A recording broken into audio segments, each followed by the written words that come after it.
A Associação Espírita Irmã Nilze e Amor apresenta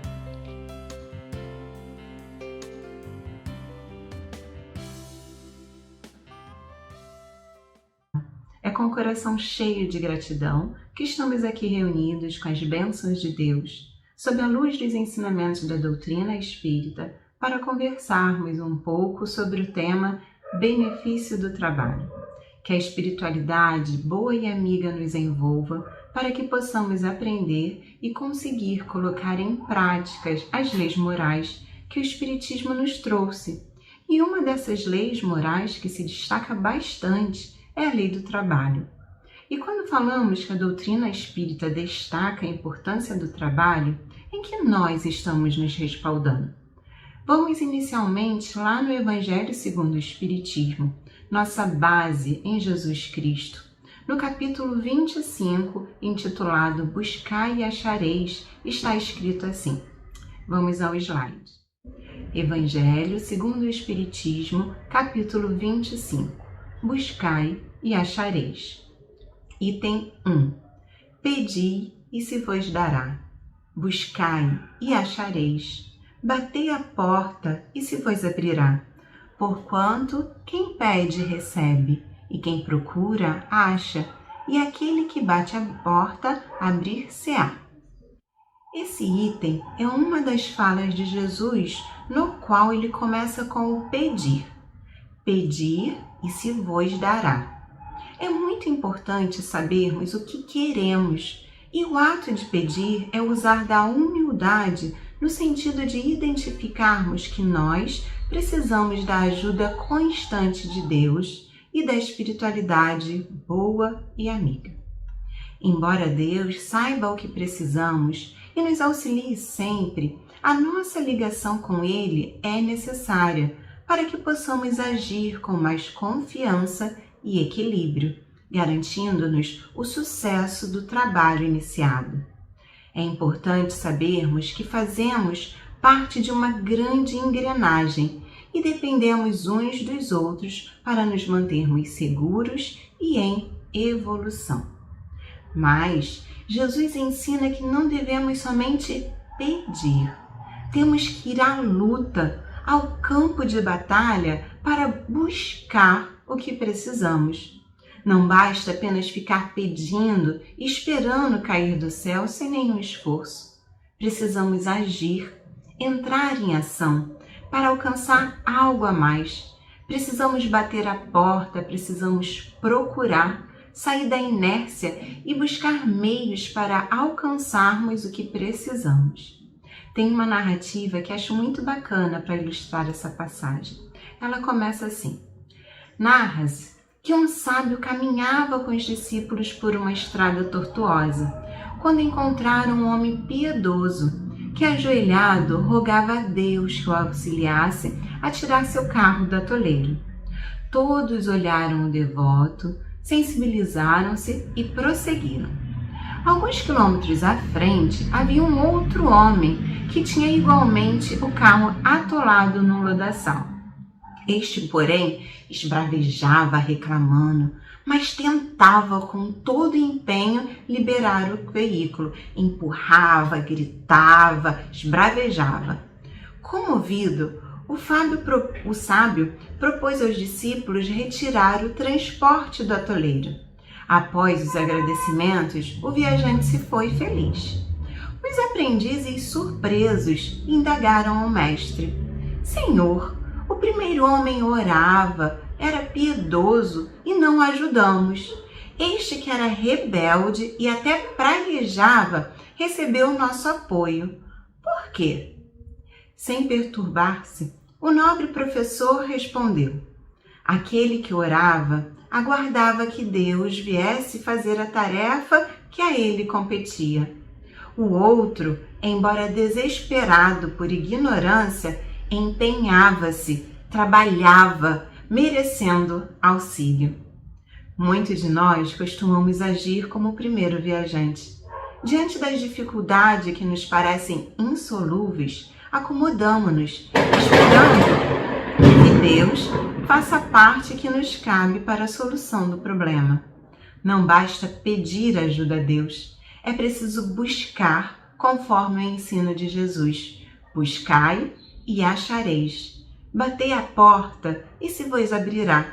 Devemos, portanto, fazer a nossa parte, que Deus nos ajudará no que não estiver ao nosso alcance resolver. Então é por esse ensinamento que na sequência desse capítulo no Evangelho está escrito assim. Vamos ler juntos. Vou colocar o slide. Item 2. Do ponto de vista terreno, a máxima buscai e achareis é análoga a esta outra. Ajuda-te a ti mesmo que o céu te ajudará. É o princípio da lei do trabalho e, por conseguinte, da lei do progresso.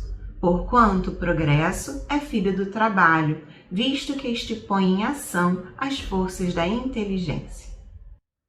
Ou seja, buscai a representação do trabalho, principalmente do ponto de vista terreno. O trabalho nos leva ao progresso, à evolução, ao desenvolvimento da inteligência e principalmente da nossa moral. Na infância espiritual, o homem só aplica a inteligência à cata do alimento, dos meios de se preservar das intempéries e de se defender dos seus inimigos. Porém, intuitivamente, Deus nos deu o desejo incessante do melhor, o que nos leva à pesquisa, às descobertas, às invenções, ao aperfeiçoamento, às facilidades da vida, uma máquina de lavar, uma máquina de secar. E por isso tudo, a inteligência vai evoluindo e a moral vai se depurando. É por isso que está escrito lá no Evangelho que as necessidades do corpo sucedem às do espírito. Depois do alimento material, precisa ele do alimento espiritual. É assim que o homem passa da selvageria à civilização. Verificamos que é através do trabalho que nos desenvolvemos, angariamos o nosso progresso, e o progresso nos leva a quê? A felicidade, ao reino dos céus. Sendo assim, vamos pegar um primeiro tópico, E o primeiro tópico é justamente o que é trabalho. Trabalho é um conjunto de atividades realizadas. É o esforço feito por todos nós com o objetivo de atingir uma meta. Nos possibilita transformar a natureza para satisfazermos as nossas necessidades. É o trabalho que faz com que possamos demonstrar ações, iniciativas, desenvolver habilidades. Entretanto, no decorrer do desenvolvimento da humanidade, o trabalho muitas vezes fora visto de forma negativa. Mas por que isso? Primeiro, é que a palavra trabalho tem origem no latim tripalium, um instrumento antigo usado na lavoura, que mais tarde o tripalium foi também usado como um objeto romano para a tortura. Tripaliare significava ser torturado. E em segundo plano, as relações humanas passaram a ser postas em posições da hierarquia social, onde os detentores de poder, do dinheiro, estruturam a sociedade na exploração do trabalho. Na exploração do trabalho, principalmente o trabalho que exige da força bruta, do corpo. Tivemos o trabalho escravo por vários e vários anos, como se fosse uma coisa correta, a exploração do outro. E pensam que isso acabou? De maneira alguma. No Brasil, o trabalho escravo se reveste de uma característica especial, conhecida como servidão por dívidas. Uma situação em que pessoas são enganadas por falsas promessas de trabalho e, ao chegar ao local determinado pelo empregador, além de não receber salários, ainda são submetidos à violência física, ocorrendo inclusive casos de morte. Além do processo de escravidão, nos encontramos em uma sociedade na qual várias especialidades de trabalho não são valorizadas, principalmente esse trabalho braçal, o trabalho que exige do corpo. Peguemos como exemplo uma pessoa responsável pela limpeza de um hospital, que é um trabalho que exige ali do corpo. Esse trabalho é tão importante como o da enfermeira quanto o do médico. É preciso ser valorizado, o que muitas vezes não ocorre. O salário é bem menor e ainda tem que enfrentar a arrogância humana. Precisamos reconhecer que todo trabalho é digno, para que possamos ter uma sociedade mais igualitária em questões sociais e morais. O Livro dos Espíritos, na parte 3ª, onde nos explica sobre as leis morais, e no capítulo 3º, vamos encontrar a lei do trabalho, onde nos traz a seguinte definição do que é trabalho. E aí eu também coloquei um trechinho de Joana de Ângeles, quando ela fala sobre o trabalho. Vamos ver o slide? O que é trabalho? Toda ocupação útil é trabalho. Está lá na pergunta 675. E aí Joana complementa, ela fala assim pra gente: ocupação em alguma obra ou ministério, exercício material ou intelectual para fazer ou conseguir alguma coisa, dínamo gerador do desenvolvimento e estímulo da ordem. E quando falamos que o trabalho é toda ocupação útil, não poderemos esquecer que ele se divide ao infinito. As ocupações materiais, elas são necessárias para a sobrevivência dos homens e para o bem-estar de todos os povos, pois é para elas que se opera. O levantamento das casas, o movimento de todas as indústrias, todas as atividades da sociedade em todos os países em troca de experiências.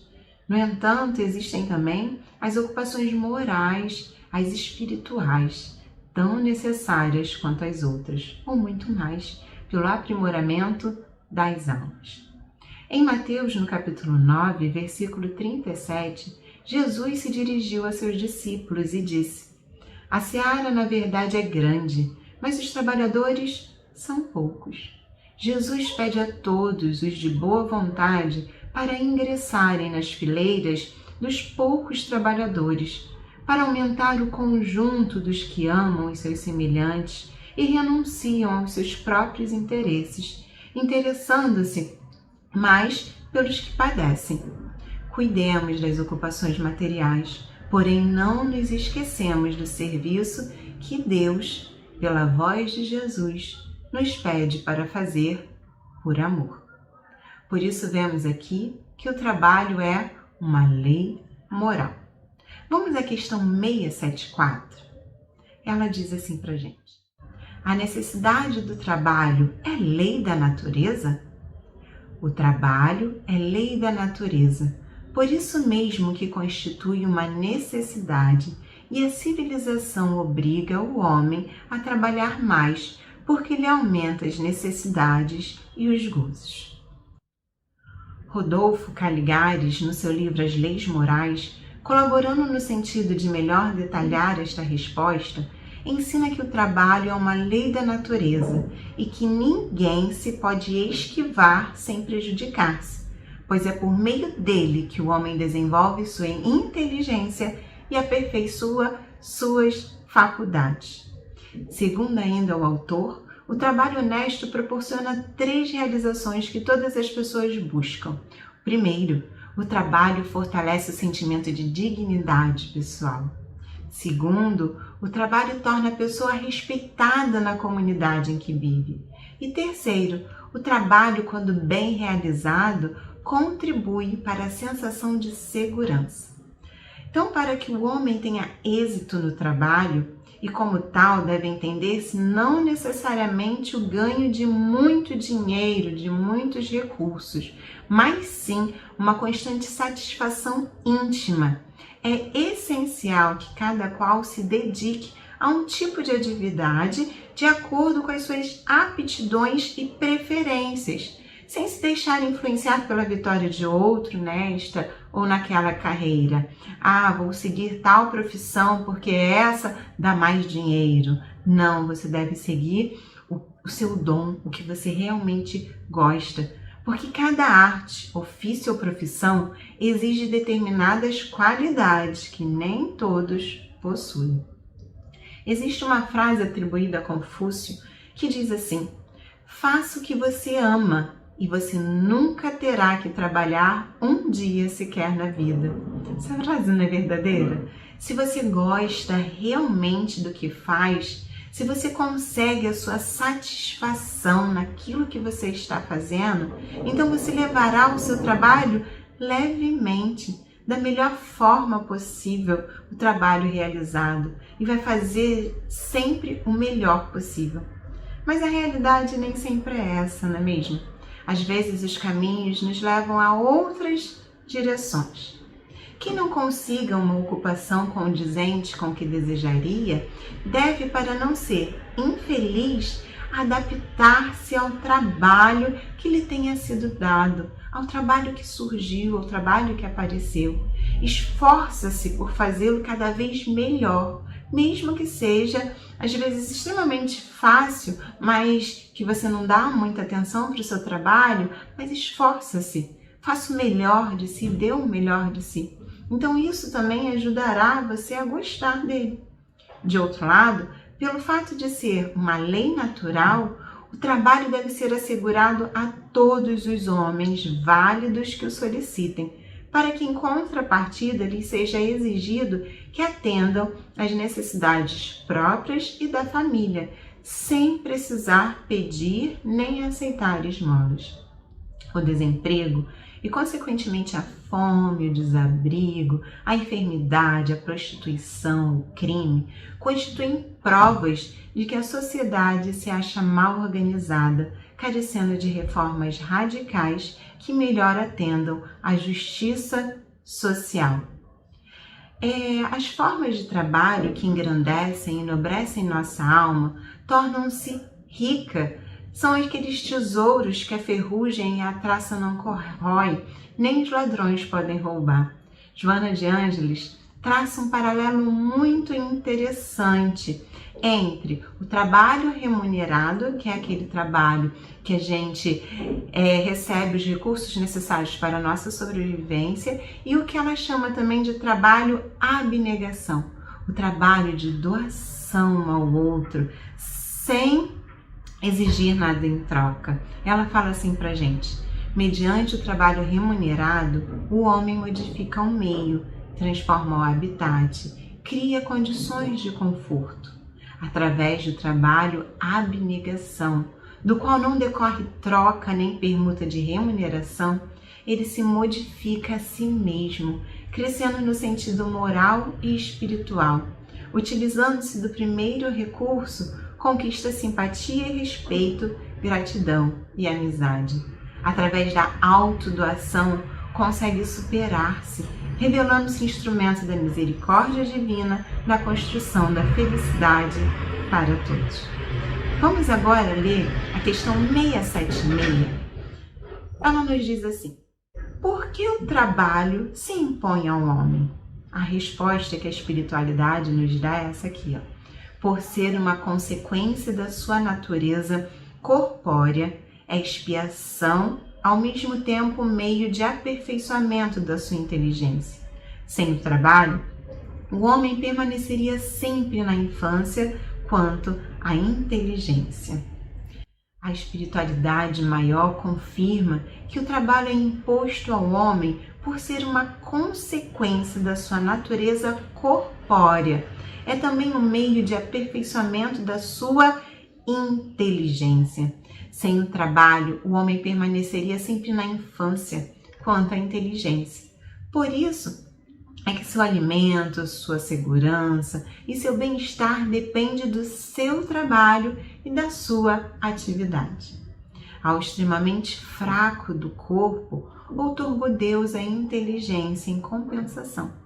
Mais uma vez, o entendimento claro e preciso de Joana de Ângeles vem ao nosso encontro ao nos dizer que o trabalho, no entanto, não se restringe apenas ao esforço de ordem material, física, mas também intelectual, pelo labor desenvolvido, objetivando as manifestações da cultura, do conhecimento, da arte, da ciência. Deus outorgou a inteligência para operar com ela, nos pensamentos e na fala, e por vezes na escrita, nos exemplos de tolerância, de amor e caridade. Se queres felicidades, pede a Deus pelo nome do trabalho, que Ele é a porta para o verdadeiro paraíso de amor. Compreendemos então que o trabalho na área do ser humano e espiritual é necessário para que possamos manter a vida no ritmo do Criador. Precisamos amar o trabalho, seja ele qual for, e quando fizermos, façamo-lo com perfeição. Tudo é ocupação e necessário se torna que façamos tudo com inteligência, que sempre esteja nos inspirando o Evangelho de Jesus. Na questão 677 do Livro dos Espíritos, nos diz que tudo na natureza trabalha. Vamos lá ver como que está escrito? Porque provê a natureza por si mesma a todas as necessidades dos animais. Tudo na natureza trabalha. Como tu, trabalham os animais, mas o trabalho deles, bem como sua inteligência, se limita ao cuidado da própria conservação. Por isso que o homem tem dupla função, a conservação do corpo e o desenvolvimento da faculdade de pensar, o que também é uma necessidade e o eleva acima de si mesmo. Quando a espiritualidade fala que o trabalho dos animais se baseia no cuidarem da própria conservação, refere-se ao objetivo com que trabalham. Entretanto, provendo as suas necessidades materiais, eles se constituem inconscientemente executores dos desígnios do Criador. E assim o trabalho que executam também concorre para a realização do objetivo final da natureza, se bem quase nunca lhe descubra o resultado imediato. Tudo na natureza trabalha, cada um na sua espécie, onde Deus lhe determinou operar. Embora pareça automático o movimento da vida da natureza, há inúmeros agentes de Deus impulsionando com inteligência o trabalho de todos os reinos, seja no reino mineral, no vegetal, no animal. Na questão 678, é indagada a espiritualidade a seguinte questão. Nos mundos mais aperfeiçoados, os homens se acham submetidos à mesma necessidade de trabalhar? A natureza do trabalho está em relação com a natureza das necessidades. Quanto menos materiais são estas, menos material é o trabalho. Então, sendo assim, a lei do trabalho é a mesma em todos os mundos habitados. Contudo, os modos de operação são diversos, de acordo com as necessidades dos espíritos. Essa é a justiça de Deus, mostrando o seu amor em toda parte. O trabalho será sempre uma constante em nossas vidas. Como eu já falei lá no início que o trabalho era visto de forma negativa, alguns viés religiosos acabaram induzindo as pessoas a pensar que quando morrer ficaremos assim descansando. Aí pensamos, ficar parado sem fazer nada durante 1, 2 horas, um dia todo, mas tudo bem. Mas não fazer nada para todo sempre, acho que eu não iria suportar. Iria ser um verdadeiro suplício. Assim, a doutrina espírita vem nos alertar que ao perdermos o nosso corpo físico, quando a morte nos alcança, continuamos a trabalhar, pois a nossa vida continua e precisamos ser úteis, fazer a nossa parte na criação divina. Nós somos espíritos e após a morte nós continuamos na nossa verdadeira pátria, que é a pátria espiritual, se preparando para retornar até quando a gente alcançar a perfeição. Quando a gente alcançar a perfeição, a gente continua trabalhando em auxílio ao outro. Vamos trabalhar sempre para Deus. O trabalho é Deus nos chamando a servir. Para compreendermos melhor, mais uma vez pedimos ajuda a Joana de Ângeles, agora no livro Leis Morais da Vida, psicografado por Divaldo Pereira Franco, no capítulo A Bênção do Trabalho. Ela nos ensina que o trabalho é ao lado da oração o mais eficiente antídoto contra o mal, porquanto conquista valores incalculáveis com que o espírito corrige as imperfeições e disciplina a vontade. O momento perigoso para o cristão decidido é o do ócio, não o do sofrimento nem o da luta áspera. Na ociosidade surge e cresce o mal. Na dor e na tarefa fulguram a luz da oração e a chama da fé. Não é perfeito esse comentário de Joana de Ângeles? Gente, o momento perigoso para o cristão é o ócio. Gente, então, vamos ao trabalho, vamos trabalhar. Na questão 679, nos diz assim, aquele a quem Deus facultou a posse de bens suficientes a lhe garantirem a existência, não está, é certo, constrangido a alimentar-se com o suor do seu rosto, mas tanto maior lhe é a obrigação de ser útil aos seus semelhantes. É a questão 679. E aí continua na questão 680, falando assim pra gente, Deus quer que cada um seja útil de acordo com as suas faculdades. Ninguém se encontra isento da lei de trabalho, mesmo aqueles que possuem bens suficientes. Esses, por sua vez, devem trabalhar mais do que as que não possuem riqueza, pois têm maiores preocupações pelo dever de vigiar o que possuem e por cuidar de multiplicar o que Deus colocou em suas mãos em prol do outro, em prol da criação divina. Lembremos da parábola dos talentos? Vou aqui falar rapidinho. Jesus contou essa parábola aos seus discípulos. Um homem ia viajar para o estrangeiro, chamou seus empregados e lhes entregou seus bens. A um deu 5 talentos, a outro deu 2 e ao terceiro 1, a cada qual de acordo com a sua capacidade. Em seguida viajou. O empregado que havia recebido 5 talentos saiu logo, trabalhou com eles e lucrou outros 5. Do mesmo modo que havia recebido 2, lucrou outros 2. Mas aquele que havia recebido 1 só, saiu, cavou um buraco na terra e escondeu o dinheiro do seu patrão. Depois de muito tempo, o patrão voltou e foi acertar as contas com os empregados. O empregado que havia recebido 5 talentos entregou-lhe mais 5, dizendo: Senhor, tu me entregaste 5 talentos, aqui estão mais 5 que lucrei. O patrão lhe disse: Muito bem, servo bom e fiel. Como foste fiel na administração de tão pouco, eu te confiarei muito mais. Vem participar da minha alegria. Chegou também o que havia recebido 2 talentos e disse: Senhor, tu me entregaste 2 talentos. Aqui estão mais 2 que lucrei.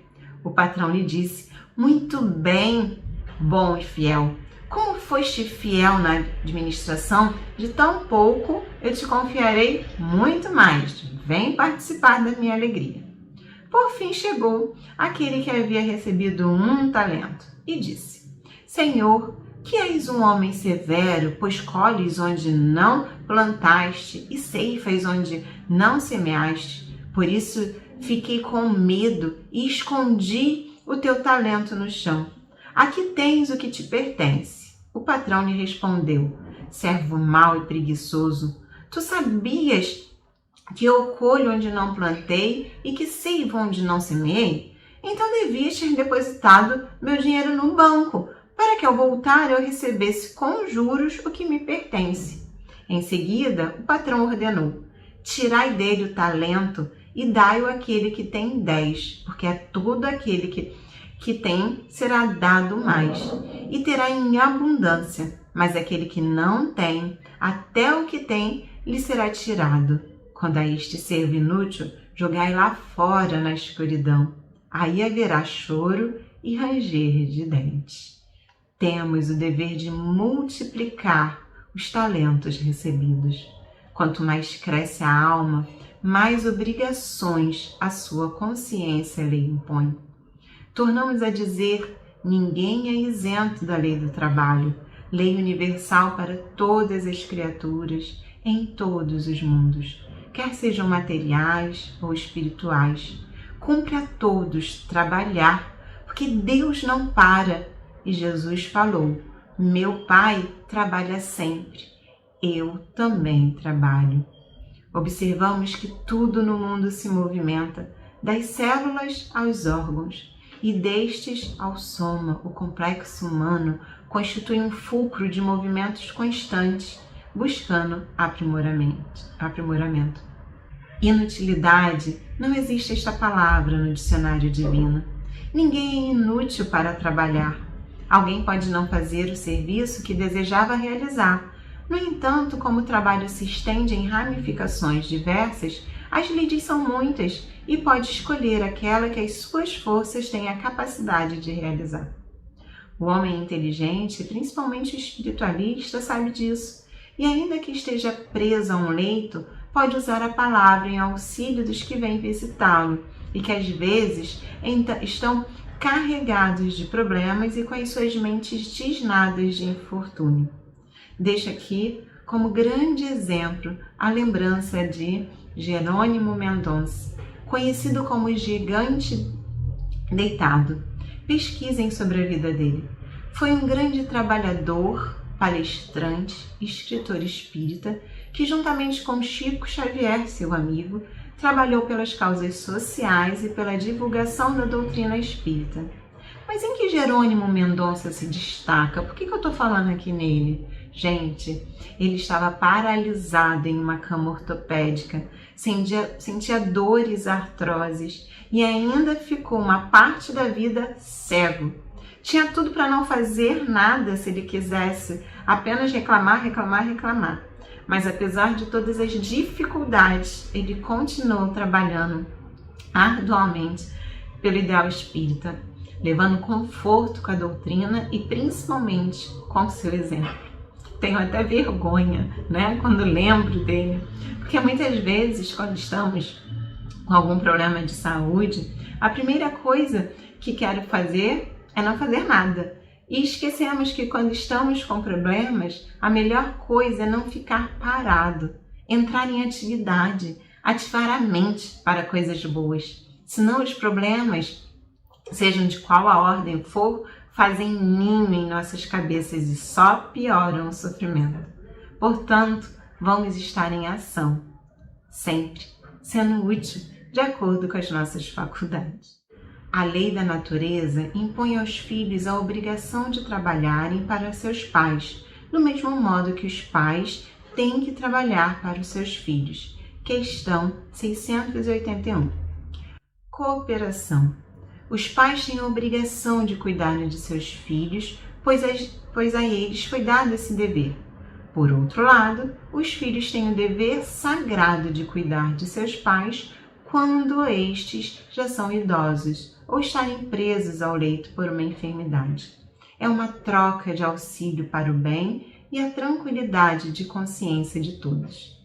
Toda família, por dever natural que a lei nos mostra, deve ocupar-se na ajuda indispensável aos familiares para que haja ordem no grupo de espíritos que reencarnam em uma mesma linha de sangue.